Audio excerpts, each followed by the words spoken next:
民数记6章1到12节记载了拿细尔人的誓愿，当某人决定将自己献给神，就会立下这个誓言，作为分别为圣的象征。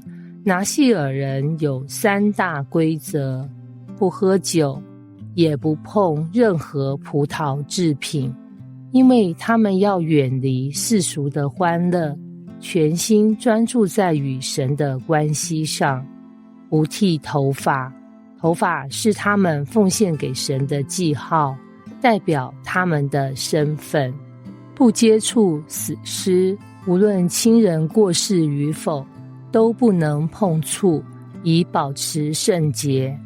这些规定象征了一种为神而活的态度。长乐是一个平凡的上班族，喜欢打电动、追剧、吃美食，过着没有什么波澜的生活。他的梦想是成为一名作家，但一直没有时间写作，或者说他总是被各种娱乐夺走了时间。有一天，他的好友佳明兴奋地告诉他，我最近看了一个超酷的计划，叫做断舍离极限挑战，你要不要一起试试？断舍离？那是什么？嘉乐一边吃着炸鸡，一边打着游戏，心不在焉地问，就是挑战30天不碰手机，不玩游戏，不吃垃圾食物，专注在真正重要的事情上，这样你的生活会变得更清爽，更有目标。哈哈哈哈，你疯了吧？30天，你知道这对我来说多难吗？长乐大笑，觉得这根本是不可能的事，但佳明不服气。你不是一直说你想当作家吗？如果你愿意试试，说不定30天后你真的能写完一本小说。长乐愣住了。第一天，他把手机关机，然后坐在书桌前，打开笔记本，准备开始写作。5分钟后，他觉得手痒痒的，忍不住想滑手机。10分钟后，他脑袋空白，不知道该写什么。半小时后，他放弃了，拿起电视遥控器，准备开 Netflix。不行，我要坚持！他咬牙切齿地关掉电视，继续盯着笔记本发呆。到了第3天，他开始感觉到极度不适应，平常习惯的垃圾食物、手机娱乐、打游戏，通通不行。他甚至开始怀疑，我到底为什么要做这件事？第7天，公司聚餐，大家都在吃烤肉、喝啤酒，他却只能点1杯水。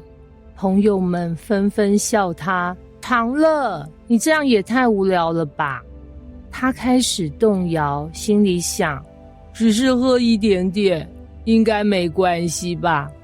但他想到佳明说的话，你是为了自己的梦想才这样做的，不是为了取悦别人。他深吸一口气，坚持住了。到了第15天，他终于进入状态，开始每天写2000字，脑海里的故事渐渐成型。他发现没有手机和电视的干扰，他的灵感源源不绝，笔下的人物变得更加鲜活。到了第30天，他竟然真的写完一本小说。他惊讶地发现，原来自己一直以来不是没时间，而是不愿意牺牲那些不必要的娱乐。拿细尔人的誓愿并不是一种强制性的律法，而是一种自愿的选择。他们愿意放弃某些正常生活的享受，因为他们看见了一个更高的目标，与神更亲近。